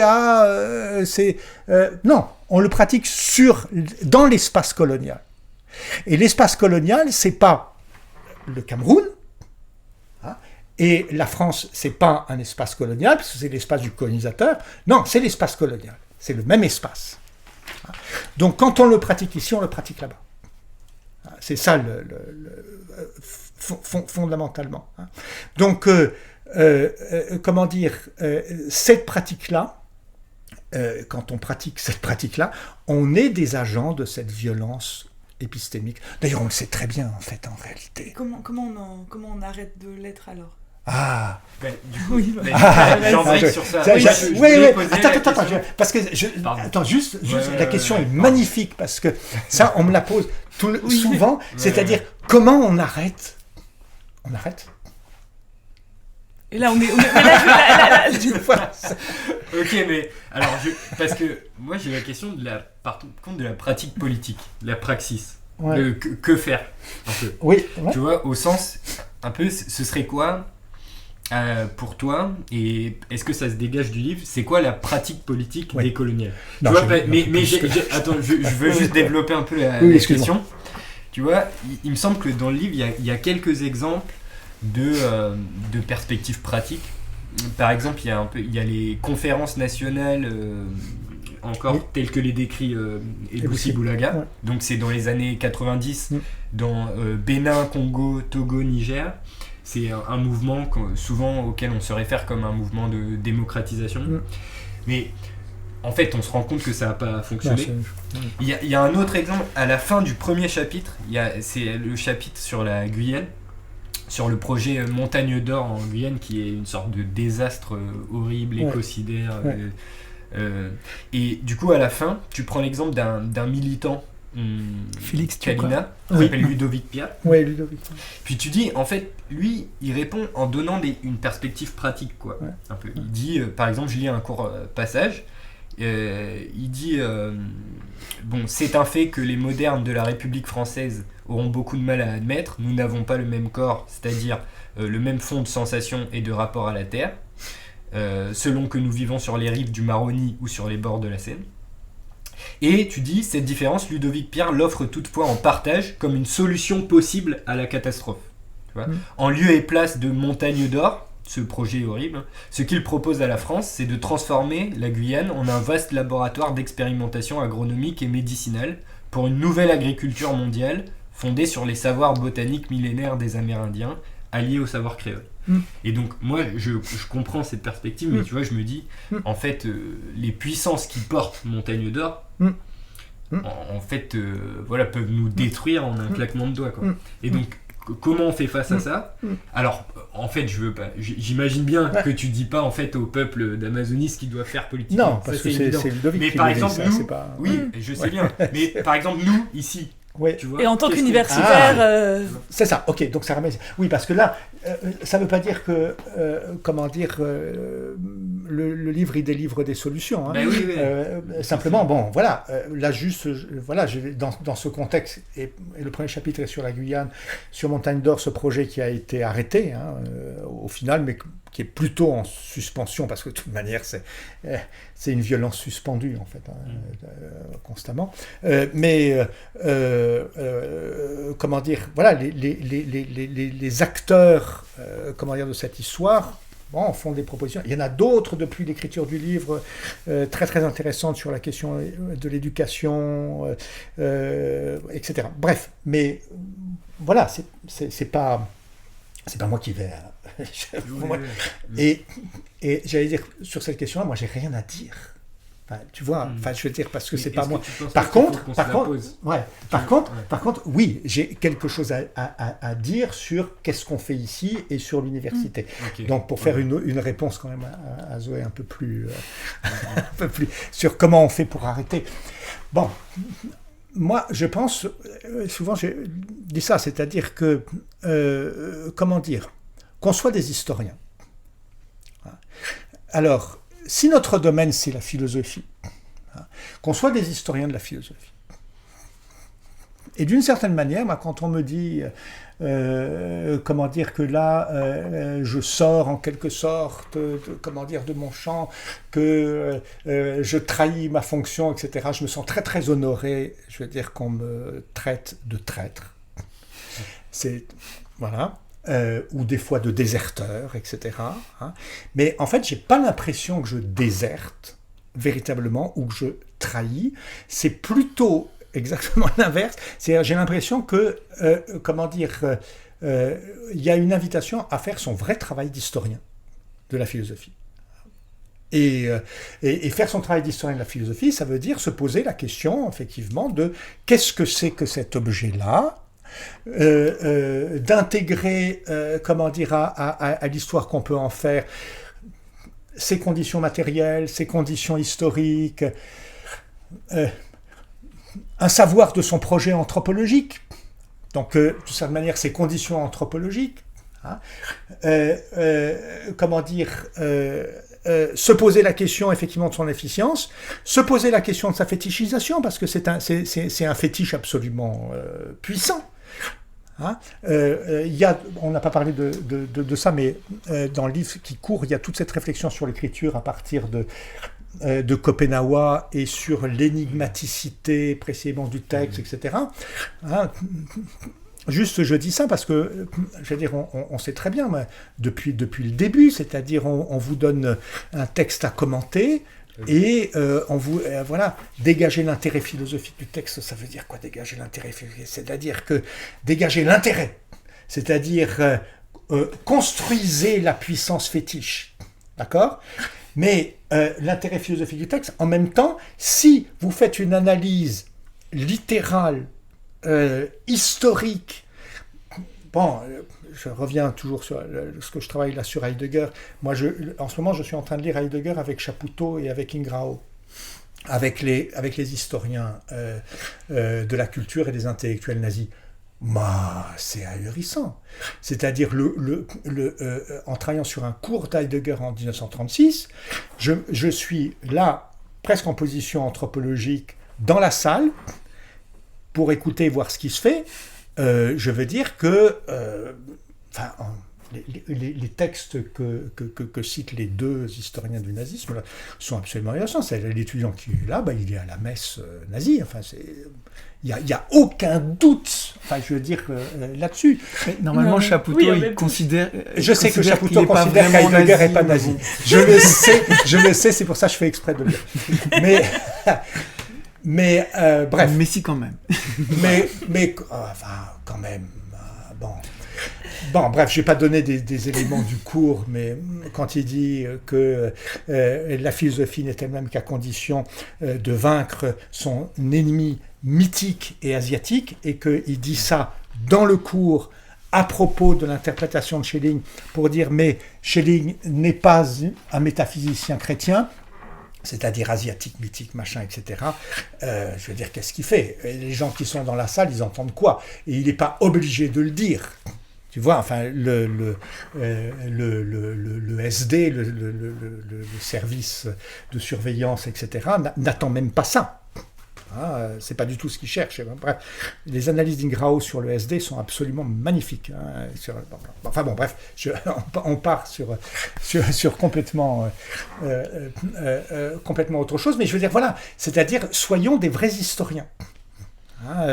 Et notamment, puisqu'on avait parlé de qu'est-ce que la philosophie, le texte de Deleuze et Guattari que j'aime bien, parce qu'on ne sait pas très bien ce qu'ils font, en fait. Mais quand ils disent que la philosophie, c'est la production du nouveau avec un N majuscule, de l'important avec un N majuscule, du remarquable avec un R majuscule, ils disent quelque chose précisément de cette fabrication, d'un fétiche. Et c'est le fétiche de quoi ? Donc, qu'est-ce que la philosophie, il représente à un moment donné le kantisme. Il fait une espèce de représentation avec une tête de bœuf comme ça, et puis une machinerie, et la tête de bœuf qui dit moi, etc. Donc il dessine le fétiche. Faisons ce travail-là anthropologique, historique, et au fond politique, véritablement, de savoir, alors parce que c'est lié à l'institution universitaire, de savoir comment s'institue, alors on va être gentil, on va dire comme ça, à partir du XVIIe siècle, une discipline et liée à un modèle métaphysique et à un modèle anthropologique qu'on appelle la philosophie. Et arrêtons de penser que ça concerne toute la planète, que c'est une entité universelle qui nous délivre la clé, de l'existence humaine. C'est une construction qui est liée à la modernité coloniale, qui est liée précisément à tous ces ordres de la violence coloniale, de l'économie de la conversation, etc. et de ce qui s'y joue. Parce que ce que je pointe là à travers, quand j'évoque Greber et l'économie de la conversation, c'est la manière dont la plupart des philosophes qui sont les philosophes, qui vont être les philosophes de la domination, entendent des choses, mais incorporent en quelque sorte des éléments, mais en les tordant, en les faussant, de telle sorte qu'ils deviennent des instruments de domination, parce qu'ils ne sont pas pris précisément dans la complexion à laquelle ils appartiennent. Ça, c'est... Alors, je ne sais pas si on garde cette question à la fin, mais c'est quand même une question... Ouais, mais du coup, justement, c'est pour ça que je la pose à la fin, parce que c'est au pire, on pourra l'enlever, etc. Mais c'est que c'est une question qui quand même me taraude, mais qui dit que peut-être en moi, il y a quand même un penseur libéral, parfois, qui sort. En toi ? Oui, en moi. D'accord. Non, pas en toi. Il y a un esprit libéral qui... Mais en fait... je dis en moi, mais en fait, c'est des critiques qui apparaissent assez souvent, de gens qu'on a même pu inviter ici, qui les formulent. C'est que si on mettait à plat les catégories dans lesquelles le discours qu'on tire, se formule, à la fin, il y a comme une opposition entre l'autochtonie, l'attachement à la terre, la consistance ontologique de la relation à la terre et le néant, le vide de l'itinérance ou du déplacement nomade, quoi, en gros. Et il n'y a pas que ça, mais il y a plein d'éléments. Puis il y a aussi l'idée d'une espèce... Après, l'autochtonie est nomade, quand même. Enfin, pardon, mais... Oh, mais je suis pas sûr que ça marche. Oui, rentrons pas tout de suite dans ce truc, puisque l'autochtonie, c'est aussi un mythe de fondation, etc. Mais l'objection, vous la sentez venir, arriver, c'est que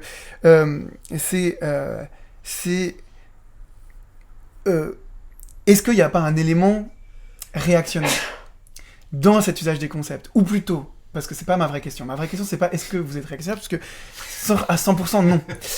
Ma vraie question, c'est plutôt comment se fait-il que les concepts et l'articulation, les types d'opposition l'idée de perméabilité quand même, de non-porosité, l'idée de guerre antagonistique très dure au niveau ontologique, c'est-à-dire en fait, on ne peut même pas passer de l'un à l'autre, on ne peut pas finalement se convertir à l'autre, il faut vaincre notre ennemi. Cet ensemble de concepts qui sont égrenés dans ce livre, mais dans d'autres livres, etc.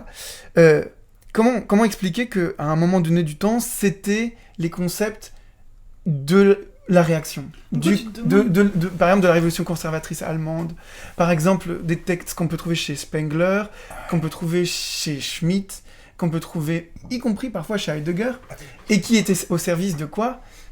Quand même de la persécution du peuple itinérant et exilique par essence, justement par non-essence, puisqu'il n'y a pas de rapport à la terre, qui étaient les juifs. Ouais. Et puis après les autres. Et donc, moi, je suis pas en train de dire, comme on a parlé pas mal des nazis aussi, je suis pas en train de dire, ah, mais tout ça c'est nazi, etc. Il faut vraiment pas entendre cette objection comme ça. C'est plutôt mon étonnement du fait que ces catégories-là, dans lesquelles était pensée l'émancipation, c'était l'émancipation des nazis, c'était pas l'émancipation de tout le monde, etc. Donc du coup, comment ça se fait qu'on est arrivé historiquement à réemployer tous ces concepts en un sens, disons, de gauche, à un sens décolonial, un sens émancipateur et même hilarant, extrêmement drôle, etc. Comment toi tu expliquerais ça? Et est-ce que, peut-être ma question est complètement farfelue, mais comment toi tu sentirais expliquer ça? Non, mais si c'est une question pour finir, ça va être plutôt une question pour commencer, parce que c'est, une fois de plus, encore merci, parce que ta question, elle est absolument fondamentale. Enfin, je veux dire, mis à part la forme, est-ce que c'est réactionnaire, évidemment.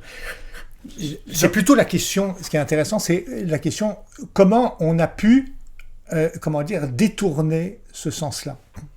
Oui, on peut inverser la question et dire comment ça se fait que les nazis ont volé voilà, tout ça. C'est ça. Voilà. Alors qu'en fait, c'est des capitalistes extractivistes, destructivistes, complètement... Alors, waouh, c'est fou parce que ça prouve que...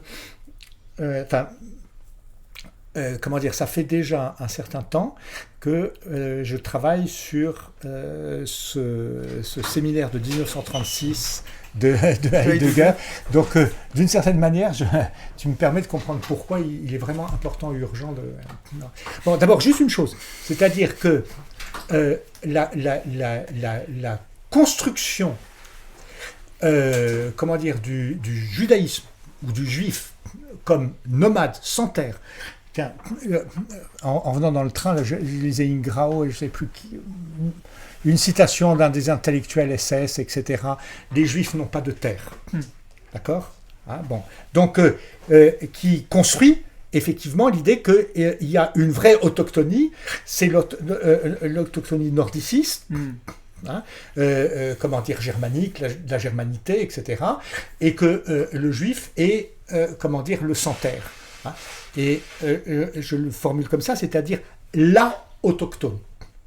C'est-à-dire celui qui est, ou l'un autochtone. C'est-à-dire, c'est pas qu'il est non autochtone, c'est qu'il est défini et saisi dans l'autochtonie, c'est-à-dire dans l'impossibilité de l'autochtonie. Ça, c'est la construction nazie. En réalité, évidemment, que c'est ce que tu disais tout à l'heure, si on veut parler de nomadisme, le nomadisme est un nomadisme autochtone, c'est-à-dire un nomadisme, qui explore et qui fait surgir en tout lieu les puissances du lieu. C'est ça. Et donc, c'est ce sens-là de l'autochtonie, effectivement. On va dire le nazisme, comme ça, pour simplifier. Sur comment se construit cette problématique. C'est-à-dire cette problématique-là se construit pas par appropriation de l'autochtonie, mais à chaque fois ça se construit par déformation. Et comme dans la conversation ou l'économie conversationnelle, on prend des choses et on les tord pour effectivement que ça serve à autre chose. C'est-à-dire, donc c'est cette déformation où on va penser l'autochtone comme ce qui est rétif à l'étranger, comme ce qui est en quelque sorte le non-étranger. Et on va concevoir l'étranger, lui, comme non autochtonisable. Et donc le juif fonctionne là, en quelque sorte, de manière paradigmatique, hein, comme l'étranger non autochtonisable, c'est-à-dire un autochtonisable. Mais c'est comme ça que le colonialisme européen va aborder l'Amérique, entre guillemets, indigène autochtone. C'est-à-dire, ces gens-là ne sont pas des autochtones. On leur nie le droit à la terre, l'appartenance à la terre, d'être de la terre. Voilà, ils ne savent pas s'occuper de leur terre, etc. Et l'extirpation exterminatrice, elle tient à ça. C'est-à-dire que, je vais même à dire un truc, il y a un texte, alors là, pour le coup, hilarant, de Kant, c'est dans le... Oh, je ne sais plus, c'est dans le traité pédagogique, je ne sais plus où c'est, où il dit, ouais, on ne se comporte pas bien avec les Amérindiens, les colonisés qu'on contacte, etc. On ne se comporte pas bien parce qu'on manque d'hospitalité. Extraordinaire. C'est-à-dire, on arrive chez eux et on n'est pas hospitalier. Tu vois, le mec qui arrive chez toi, que tu n'as pas invité à bouffer, et qui vient, et puis qui dit, ouais, mais tu sais, moi, je suis hospitalier, hein, tu peux... Voilà. Bon. Eh bien, c'est très significatif. C'est comme chez toi. Voilà, c'est très significatif de ce rapport-là. C'est-à-dire que cette constitution, en quelque sorte, ce dualisme ontologique dur, hein, entre l'autochtone et l'étranger, fait que tout étranger ne peut pas être un autochtone. Et que l'autochtonie se définit précisément par l'exclusion de l'étranger. Si on revient à Salins, au régime de l'ontologie politique, animiste, etc., il ne peut pas, c'est impensable. C'est-à-dire, il y a production en quelque sorte, même de la dynastie autochtone, hein, par autochtonisation d'un étranger. Et par conséquent, pour le coup, ce métissage de l'étranger et de l'autochtone, qui est sériel, qui est constitutif même de l'autochtonie.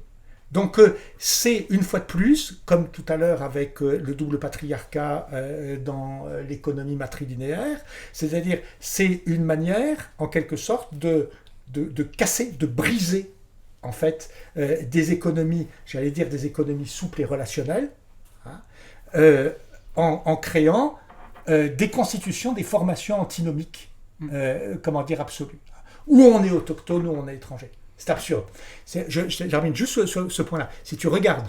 En gros, le moment où ça devient problématique, dangereuse, c'est quand ça devient un clivage antagonistique et pas une ambiguïté ou une nuance, enfin quelque chose une polarité d'un même rapport. On peut être autochtone et itinérant parce qu'en fait c'est lié. Parce que... Bien sûr. Ok, d'accord. Le premier roi dans Samuel, le premier roi d'Israël, Saül, quand il arrive, il s'est tellement éloigné de chez lui qu'il suppose que son père s'inquiète et qu'il pense qu'il l'a perdu. Et il arrive comme un étranger qui est aveugle, qui ne sait pas s'orienter et qui est privé de l'accès aux puissances du lieu. Et on lui dit, va voir Samuel, le voyant, c'est-à-dire celui qui sait et qui a ce rapport précisément aux puissances des lieux, et il va le faire roi. C'est-à-dire que le premier roi est un roi étranger. La structure de l'autochtonisation de l'étranger, elle est fondamentale. Donc, faire du juif un non autochtonisable, c'est effectivement la perversion et la violence constitutive précisément, de cette économie. Alors pour le coup, c'est le nazisme, l'antisémitisme nazi, etc. Mais j'allais dire, c'est la forme presque paradigmatique, en fait, de l'économie de l'altérité coloniale. C'est ça qui est... Oui, il y a des lectures du nazisme comme endocolonisation, comme retournement de la colonisation en centre... Même Camus, dans une note de bas de page, il le dit. Vraiment l'autosie. Tout à fait. Je sais pas si ça répond à ta question, quoi. Ça répond pas à cette question d'histoire des idées qui fait que d'un coup, on se retrouve avec des nazis qui utilisent des catégories qu'aujourd'hui on utilise pour lutter contre les nazis, justement. Ah oui, ta question c'est comment... C'est pas aujourd'hui, en fait. Par exemple, dans les années 30, je sais pas, ils lisent tous Spengler. Tu vois, Aimé Césaire, en fait, je sais, c'est Mathieu Arnaud qui travaillait là-dessus. Oui, Mathieu, ça date pas d'aujourd'hui, en fait. Ouais. Enfin, c'est pas une réponse, mais... Non, mais tu le disais. En fait, moi, j'ai peut-être une sorte d'hypothèse, je sais pas ce que ça vaut, mais en gros, moi, j'ai l'impression que ça commence dans les années 20-30, c'est-à-dire des réappropriations de concepts un peu... qui viennent de gens réactionnaires en théorie critique des coloniales. En fait, j'ai l'impression qu'à ce moment-là, les théories critiques du capitalisme qui existent, enfin, il n'existe que des théories critiques du capitalisme, des théories marxistes, et donc qui ne donnent pas les moyens de penser des concepts comme la culture, la nationalité et tout. En fait, il y a un aveuglement de la pensée critique européenne sur ces points-là, qui fait que, en fait, par exemple, un Aimé Césaire ne trouve pas d'outils critiques dans les pensées critiques européennes, et donc il est obligé de se rabattre sur les gens qui pensent la culture, la nationalité, qui sont, par exemple, Spengler, quoi. Il n'y a pas de pensée non réactionnaire de... Oui, mais et du coup, en fait, si c'est par exemple Césaire qui crée une pensée non réactionnaire de la culture ou de la nationalité. Enfin, oui, là, moi, je sais pas. Hein, je vais répondre à cette question, mais ce qui est intéressant, c'est que, en fait, ces ressources-là, c'est ça qui est intéressant, c'est que ces ressources-là, elles existent hors d'Europe depuis le début.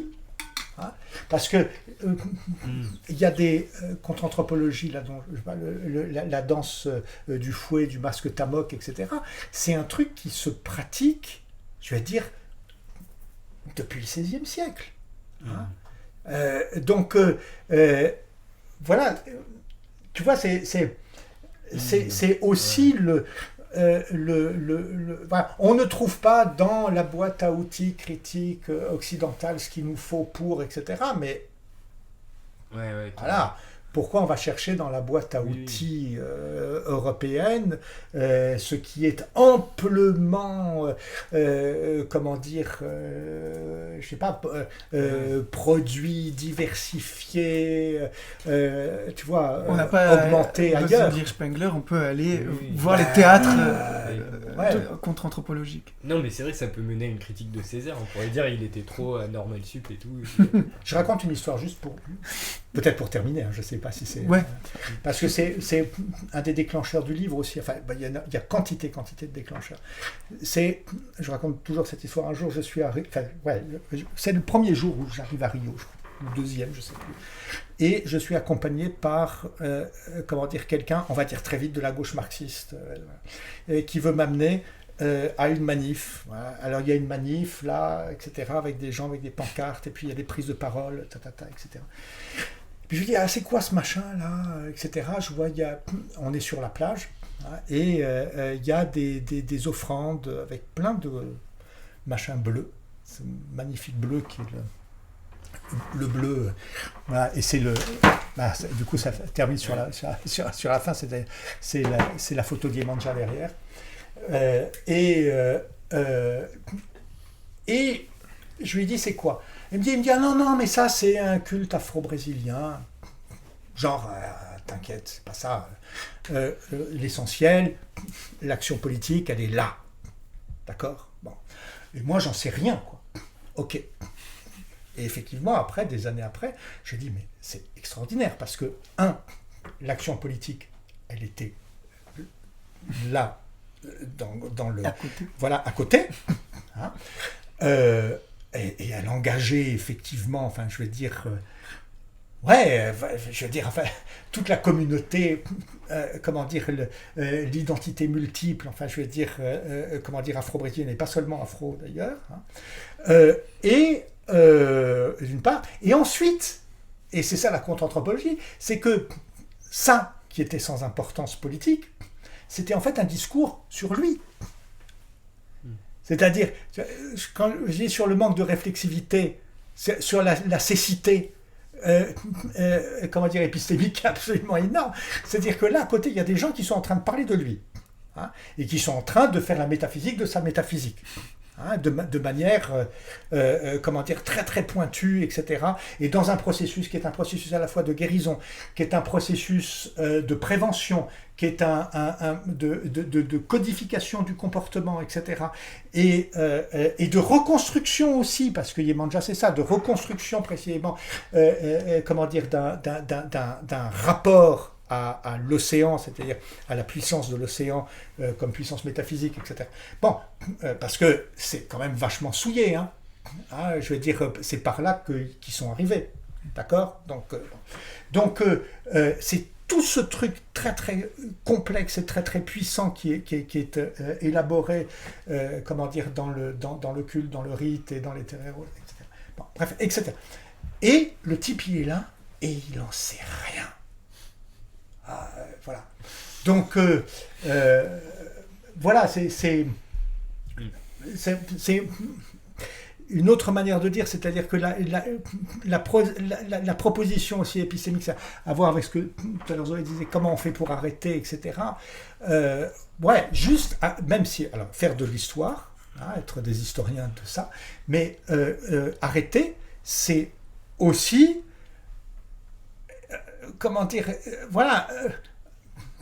je vais le dire dans les termes de Sony parce que Sony dit ça, fermez sa gueule. Il dit ça fait 500 ans, ça fait 500 ans que, tu vois, qu'il parle en nous silenciant, etc., qui commencent par fermer leur gueule. On s'arrête là. On s'arrête là ? Ouais. Ok, parfait. C'est bien en plus. Merci beaucoup. Merci. Merci à vous.